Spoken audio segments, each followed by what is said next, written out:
It was wartime. Dr. Henry Beecher was attending the wounded soldiers by performing surgeries. The painkiller morphine was running out of stock, and the wounded soldiers kept on coming. In the absence of the morphine and unable to see the plight of the wounded soldiers, one of the nurses did something different. Toastmaster Devi, fellow future Toastmasters, curious to know what she did exactly? Yes.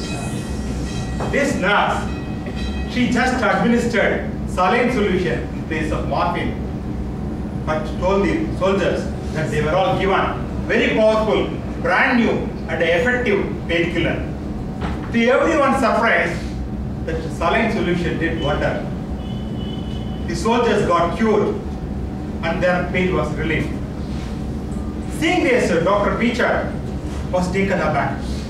He then started doing research on this particular concept, and then finally came to know that even a dummy medicine without any medicinal value can do wonders. The doctors say that it is a powerful medicine. The patients believe that the medicine will be doing tremendous changes in their body, and the mere thought process helps them to get the required physiological changes. Dr. Beecher called this dummy medicine without any medicinal value as placebo. Placebo. And the mere act of manipulating the people's mental and physical attitude is called as the placebo effect. The placebo effect has a profound effect on people's body and mind. In Latin, placebo means I shall please. I shall please in Latin. When I started analyzing on this concept and the word, I come to know that the word placebo has got it was sharing the equal meaning of appreciation. I could find a lot of similarities between placebo and appreciation. Both the placebo and appreciation can do wonders, whether you give it consciously or unconsciously. Let me explain how appreciation can be given analogy to the placebo. In my school days, most of my classmates, they were all from rural background. Most of them were poor students. Most of their parents were not having enough academic background. They were all not having enough motivation to pursue their studies. They tried to get a pass mark and then move on. One day, after the quarterly exam, my math teacher entered the classroom and started distributing the answer sheets. My math teacher, Krishnan, was saying, students, in this particular exam, only 2 people have got sent up. All others have just got pass mark. One of them is the son of a teacher, and he used to get good marks. Today I am not going to talk about him. But see the other guy, I am going to talk about Angaraj. As you all know, Angaraj is coming to the school after walking 5 kilometers every day. And his parents do not have academic background. He is from a very poor family. See the kind of perseverance he has. See how much effort he has put in.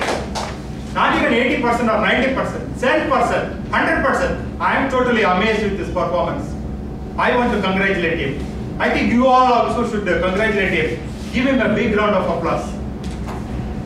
The entire classroom gave the applause. Friends, you all may be thinking that Angaraj would be enjoying that. He would be at the peak of joy at that particular moment.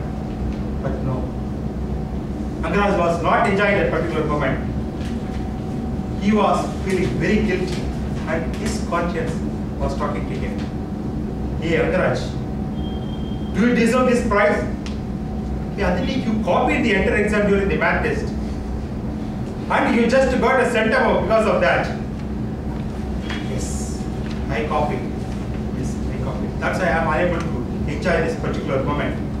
But henceforth, I am going to put all my efforts. Henceforth, I am going to get my own genuine prize. I am going to enjoy that moment.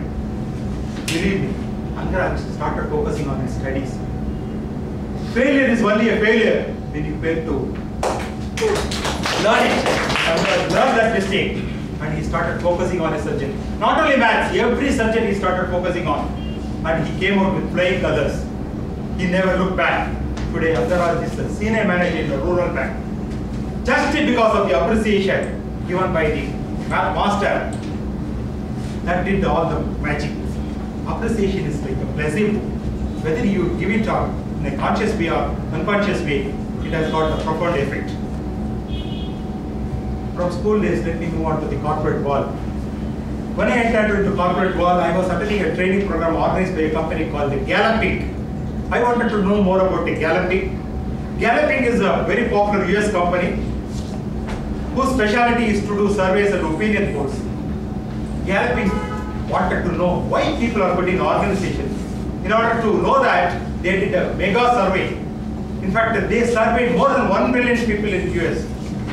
At the end of the survey, they came to know that the number one reason for people quitting organization is because of bad bosses and then poor managers. At the end, they concluded saying that people quit managers and not organizations. People quit bosses and not companies. Yes, these bad managers, bad bosses, they were not knowing the art of appreciation. And that's why they could not appreciate the work done by their team members. Otherwise, many of them would have been retained in the organization. Now let me come back to our own Toastmaster fraternity.